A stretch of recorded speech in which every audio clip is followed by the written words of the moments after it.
l'importance de la prière en islam. Le prophète, que la prière d'Allah et son salut soient sur lui, a dit, la première chose sur laquelle le serviteur est jugé le jour de la résurrection, est la prière. Si elle est bonne, les autres actes seront bons, et si elle n'est pas bonne, les autres actes ne seront pas bons. Il a dit également, le fils de Adam n'a pas pratiqué une chose qui est meilleure que la prière, que de réconcilier entre les gens et que le bon comportement. La purification. Il faut d'abord faire les ablutions avec le plus grand soin, elle comprend la purification du corps, des vêtements, et du lieu où la prière est accomplie. La purification du corps se fait par l'un des deux moyens suivants. Le premier, le lavage rituel, en cas d'état d'impureté majeure, c'est-à-dire après l'éjaculation, le coït, les règles ou écoulement sanguin après l'accouchement. Le lavage consiste à se verser de l'eau sur tout le corps et les cheveux avec intention à se purifier. Le second, les ablutions. Le prophète, paix et salut sur lui, a dit, Dieu n'accepte la prière de l'un d'entre vous s'il est en état d'impureté, que lorsqu'il fasse ses ablutions.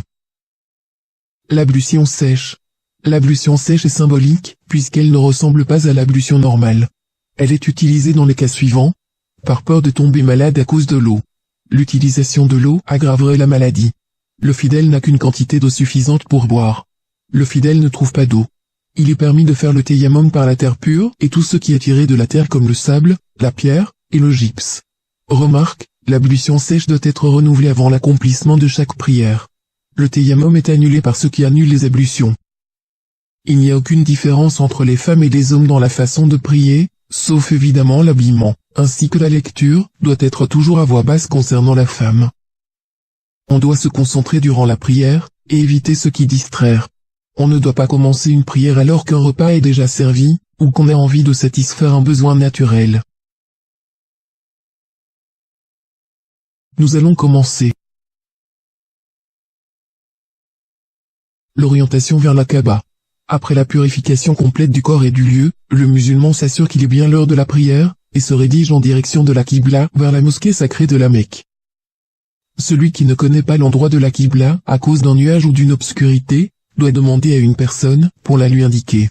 S'il ne trouve pas de personne à qui demander, il peut faire une jurisprudence personnelle, et exécuter sa prière sera comptée. Il ne doit pas la refaire même s'il s'aperçoit après de sa faute ou s'il se rend compte de sa faute pendant la prière, il se tourne vers l'endroit juste sans couper sa prière. Remarque, les musulmans ne prient pas pour la Kaaba. Elle est simplement le point central vers lequel les musulmans se tournent pour prier, ce qui signifie que les musulmans partout dans le monde sont comme la circonférence d'un cercle qui a un unique centre. La Kaaba est un symbole et non un objet d'adoration en lui-même.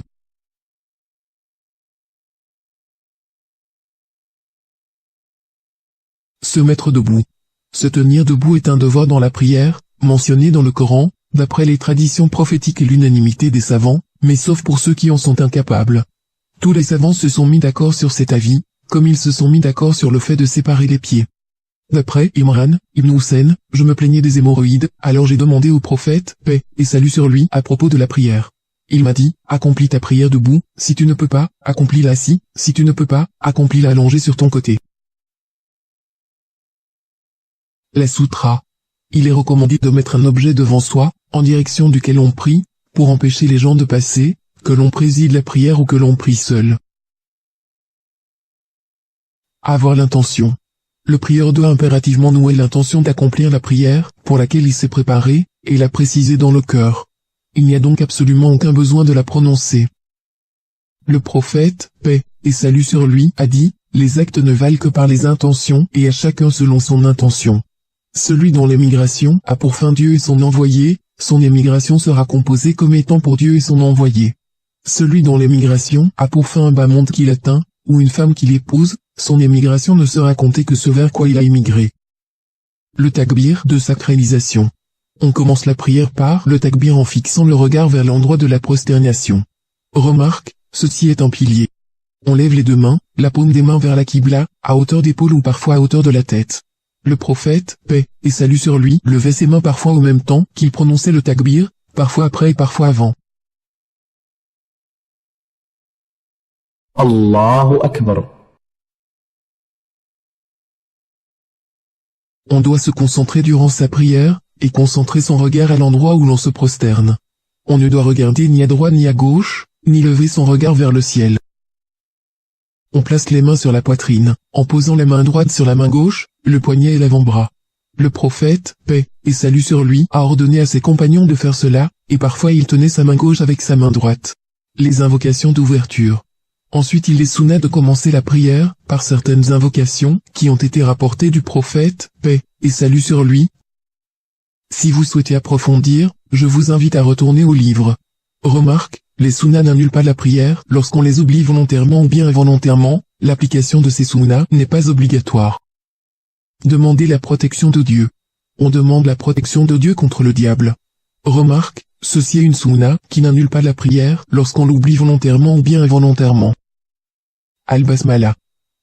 Les avis des savants divergent sur l'obligation ou non dire la Basmala à voix haute avant de lire la sourate Al-Fatiha.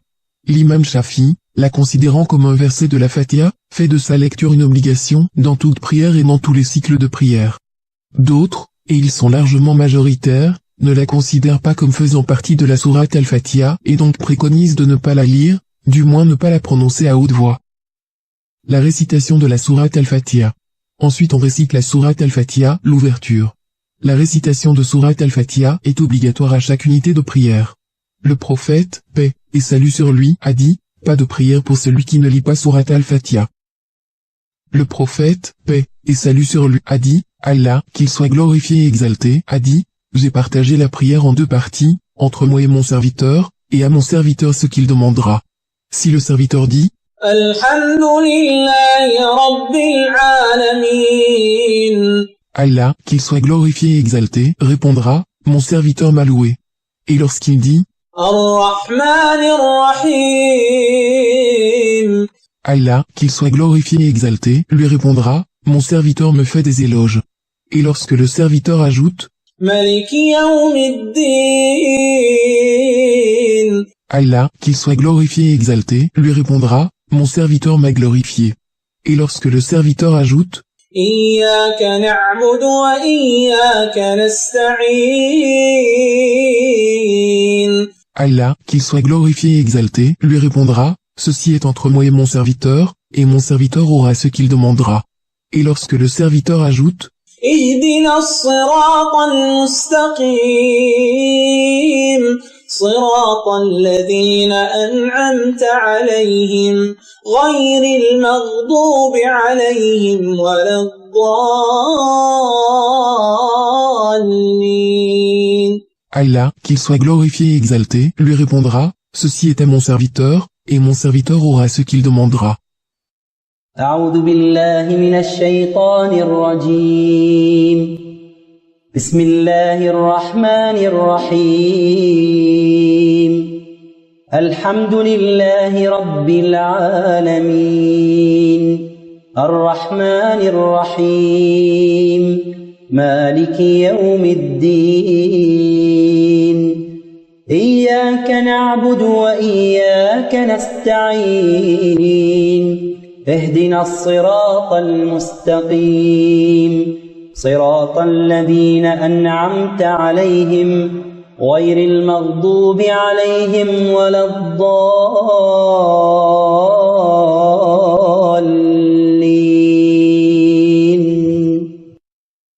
Dire Amin. Il est de la sunna que chaque exécuteur de la prière, qu'il soit imam, priant derrière l'imam, ou priant seul de dire Amin après la récitation de sourate Al-Fatiha. Le prophète, paix et salut sur lui, l'a dit à haute voix dans la prière faite à haute voix, et à voix basse dans celle faite à voix basse. Le prophète, paix et salut sur lui, a dit, lorsque l'imam dit Amin, alors dites Amin, car certes celui dont la parole Amin correspond avec celle des anges, il lui est pardonné ses péchés précédents. Lire de ce que l'on peut du Coran. Il est sunna de réciter une autre sourate, ou quelques versets, après Al-Fatiha, dans les deux premières unités. Remarque, la récitation se fait à voix haute lors de la prière du l'aube, et des deux premières unités de la prière du coucher de soleil, et de la nuit. Et à voix basse durant la prière du midi, et de l'après-midi, la troisième unité de la prière du coucher de soleil, et les deux dernières unités de la prière de la nuit. Bismillahirrahmanirrahim. قل هو الله أحد الله الصمد لم يلد ولم يولد ولم يكن له كفوا أحد Quand on finit la récitation des sourates, on doit marquer un léger silence juste le temps de reprendre son souffle. Puis on lève ses mains de la même manière qu'au premier takbir et on récite le takbir. Et on accomplit l'inclinaison. Remarque, l'inclinaison est un pilier. Le takbir est une obligation. Allahu Akbar. On place les mains sur les genoux, les doigts étendus, comme si on les tient avec. On courbe son dos et le tient d'une façon que si on y versait de l'eau, elle ne coulerait pas. On ne baisse pas la tête, ni les lèvres, mais on doit la garder au niveau du dos. On éloigne les deux coudes des deux côtés du corps. Le prophète, paix et salut sur lui, a dit, « Le pire des voleurs c'est celui qui vole de ses prières. » Les compagnons se sont exclamés, « Ô messager d'Allah, comment vole-t-il de sa prière ?» Il a répondu, « Il ne fait pas convenablement l'inclination et la prosternation. » Dans cette position on dit 3 fois ou plus, et ceci est une obligation. Subhana Rabbil Azim. Subhana Rabbil Azim. Subhana Rabbil Azim. Remarque, il est interdit de réciter le Coran pendant l'inclinaison et la prosternation. Le redressement de l'inclinaison. On se redresse de l'inclinaison et se tient droit et ceci est un pilier. Pendant qu'on se redresse, on dit, et ceci est une obligation. Sami'a Allahu liman hamida. Il est sunna de lever les mains de la manière qu'auparavant. Humayd a décrit la prière du messager de Dieu, paix et salut sur lui, en disant, quand il se redressait il se mettait à l'aise de manière que chaque vertèbre revienne à sa position normale. Une fois redressé, on dit, et ceci est une obligation. Rabbana lakal hamd. La prosternation. On se prosterne en récitant le takbir. Remarque, la prosternation est un pilier. Le takbir est une obligation. Allahu Akbar. Quand on se prosterne, on doit s'appuyer sur ses mains, lesquelles doivent être ouverts, les doigts étendus. On ne doit pas écarter les doigts des deux mains, on doit les faire pointer vers la qibla. On met les mains au niveau des épaules, mais on peut les mettre aussi au niveau des oreilles. On élève les avant-bras pour qu'ils ne touchent pas le sol, et ne les étend pas comme fait le chien. Pendant le soujoud, il faut que les 7 parties du corps touchent le sol. Le visage, front et nez, les 2 paumes, les 2 genoux, et les pieds. On garde les 2 pieds droits en vertical, on dirige les bouts des orteils vers la qibla, et on joint les talons des pieds. Remarque, ceci est un pilier. Le prophète, paix et salut sur lui, a dit, lorsque l'individu se prosterne, cet organe se prosterne avec lui, son visage, ses 2 paumes, ses 2 genoux et ses 2 pieds. On dit alors, et ceci est une obligation. Subhana Rabbiyal A'la. Subhana Rabbiyal A'la. Subhana Rabbiyal A'la. Remarque, il est recommandé d'y multiplier les invocations, parce qu'elles y sont plus exaucées qu'ailleurs. Il n'est pas permis de réciter du Coran pendant la prosternation. S'asseoir entre les 2 soujouds. Puis on se relève en prononçant le takbir, et ceci est une obligation. Allahu Akbar. Puis, on s'assoit calmement et droit afin que tous les os reprennent leurs emplacements. Remarque, s'asseoir entre les 2 soujouds est un pilier.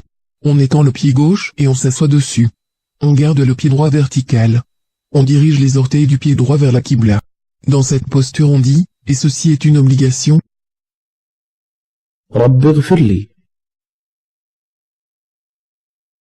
La seconde prosternation. Ensuite on prononce le takbir et ceci est une obligation. Puis on se prosterne pour la 2e fois de la même manière que la première fois, et ceci est un pilier. Allahu Akbar. On fait la même chose que dans la première prosternation. Dans cette posture on dit Subhana Rabbiyal A'la. Subhana Rabbiyal A'la. Subhana Rabbiyal A'la. Ainsi se termine la première unité de prière. La seconde unité de prière. Se relever de la prosternation. Quand on lève la tête de la seconde prosternation, et on veut se relever, on récite le takbir. On peut s'aider des 2 poings posés à terre, pour atteindre la position debout. Il est sunna de s'asseoir calmement sur son pied gauche avant de se relever pour se mettre en position debout. Remarque, le takbir est une obligation. Allahu Akbar. La seconde unité.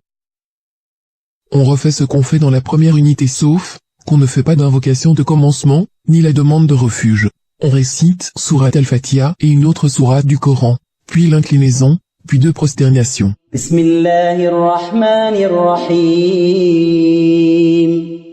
الحمد لله رب العالمين الرحمن الرحيم مالك يوم الدين إياك نعبد وإياك نستعين اهدنا الصراط المستقيم صراط الذين أنعمت عليهم غير المغضوب عليهم ولا الضالين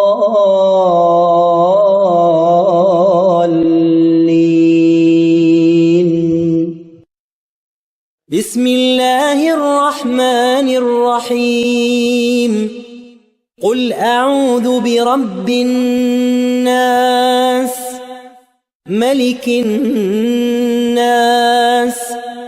إله الناس من شر الوسواس الخناس الذي يوسوس في صدور الناس من الجنة والناس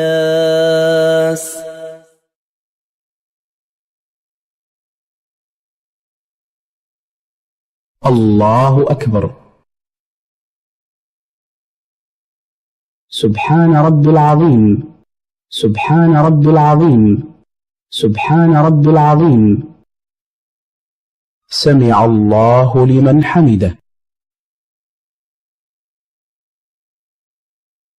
ربنا لك الحمد. الله أكبر. سبحان ربي الأعلى. سبحان ربي الأعلى. سبحان ربي الأعلى. الله أكبر. رب اغفر لي. الله أكبر. سبحان ربي الأعلى. سبحان ربي الأعلى. سبحان ربي الأعلى. Une fois qu'on finit la seconde unité de prière, on s'assoit pour réciter le tashahhud. Quand on lève la tête de la seconde prosternation, on récite le takbir. Allahu Akbar.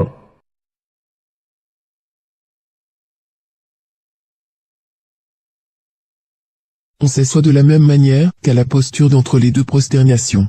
On met sa main, paume, droite sur la cuisse et le genou droit, et l'extrémité de l'avant-bras droit sur la cuisse sans l'en éloigner. Et on étend la main gauche sur la cuisse et le genou gauche. On plie tous les doigts de la main droite en plaçant le pouce tantôt sur le majeur, et tantôt sur l'index pour ainsi former un cercle. On étend et pointe avec l'index vers la Qibla. Et on le regarde fixement. Puis on récite le tashahhud à voix basse. التحيات لله والصلوات والطيبات. السلام عليك أيها النبي ورحمة الله وبركاته. السلام علينا وعلى عباد الله الصالحين. أشهد أن لا إله إلا الله وأشهد أن محمدا عبده ورسوله. S'il s'agit d'une prière constituée uniquement de 2 unités, comme la prière de l'aube, la prière du vendredi, ou de l'Aïd, on reste assis et finit par la salade sur le prophète, voire après. Mais s'il s'agit d'une prière constituée de 3 unités, comme la prière du coucher du soleil, ou de 4 unités, comme les prières du midi, de l'après-midi et de la nuit, dans ce cas, on se relève tout de suite après le premier tashahhud en récitant le takbir. La 3e unité. On se lève, ensuite pour accomplir la 3e unité. On récite le takbir. Allahu Akbar.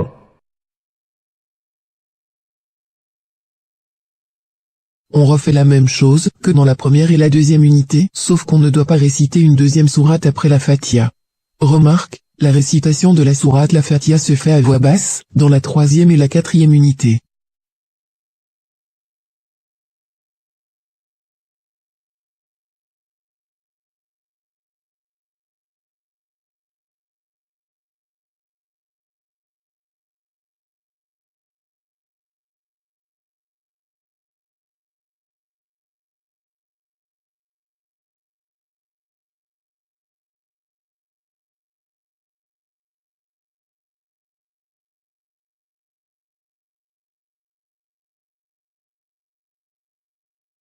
الله أكبر.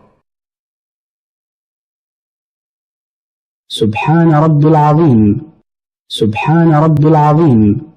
سبحان رب العظيم. سمع الله لمن حمده. ربنا لك الحمد. الله أكبر. سبحان ربي الأعلى. سبحان ربي الأعلى. سبحان ربي الأعلى. الله أكبر. رب اغفر لي. الله أكبر. سبحان ربي الأعلى. سبحان ربي الأعلى. سبحان ربي الأعلى. S'il s'agit d'une prière constituée uniquement de 3 unités, comme la prière du coucher de soleil, on reste assis et finit par la salade sur le prophète et le salam. Voir après. Mais s'il s'agit d'une prière constituée de 4 unités, comme les prières du midi, de l'après-midi et de la nuit, dans ce cas, on se relève tout de suite après la seconde prosternation de la 3e unité, en récitant le takbir. Allahu Akbar. La 4e unité. On refait ce qu'on a fait dans la 3e unité. On récite Surat al-Fatiha, puis l'inclinaison, puis 2 prosternations.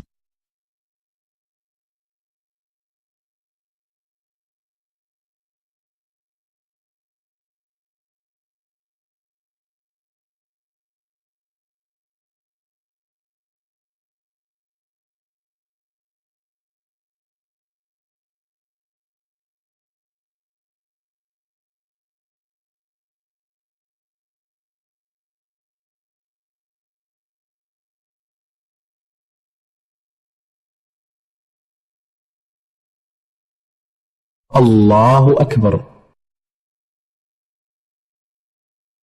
سبحان رب العظيم. سبحان رب العظيم. سبحان رب العظيم.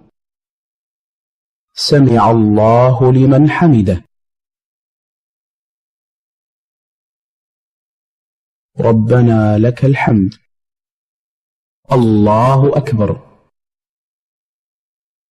سبحان ربي الأعلى. سبحان ربي الأعلى. سبحان ربي الأعلى. الله أكبر. رب اغفر لي. الله أكبر. سبحان ربي الأعلى. سبحان ربي الأعلى. سبحان ربي الأعلى.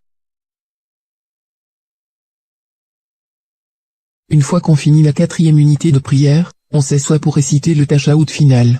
Quand on lève la tête de la seconde prosternation, on récite le takbir. Allahu Akbar.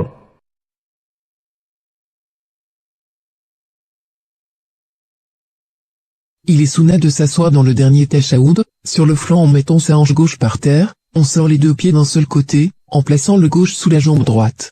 On tient le pied droit vertical. On tient le genou gauche par la main gauche en s'en servant comme appui. On plie tous les doigts de la main droite en plaçant le pouce tantôt sur le majeur et tantôt sur l'index pour ainsi former un cercle. On étend et pointe avec l'index vers la qibla. Et on le regarde fixement.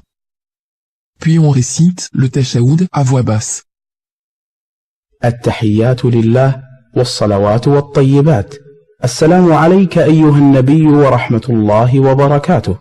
السلام علينا وعلى عباد الله الصالحين. أشهد أن لا إله إلا الله وأشهد أن محمدا عبده ورسوله. اللهم صل على محمد وعلى آل محمد كما صليت على إبراهيم وعلى آل إبراهيم، وبارك على محمد وعلى آل محمد كما باركت على إبراهيم وعلى آل إبراهيم إنك حميد مجيد. Ensuite, il est sunna de demander de la protection de Dieu contre les 4 épreuves, contre le châtiment de l'enfer, contre le châtiment de la tombe, contre la tentation de la vie et de la mort, et contre le mal de la tentation de l'Antéchrist. La salutation finale. Ensuite, on salue à droite en tournant la tête jusqu'à ce que la blancheur de la joue soit visible par celui qui est derrière. Puis, on salue à gauche en tournant la tête jusqu'à ce que la blancheur de la joue soit visible par celui qui est derrière. En disant Assalamu alaykum wa rahmatullah. Assalamu alaykum wa rahmatullah.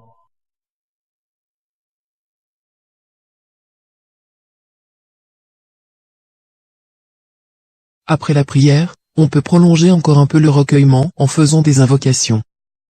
Le messager de Dieu, paix et salut sur lui, a dit, celui qui a un besoin vis-à-vis de Dieu, qu'il en fasse la requête après chaque prière prescrite.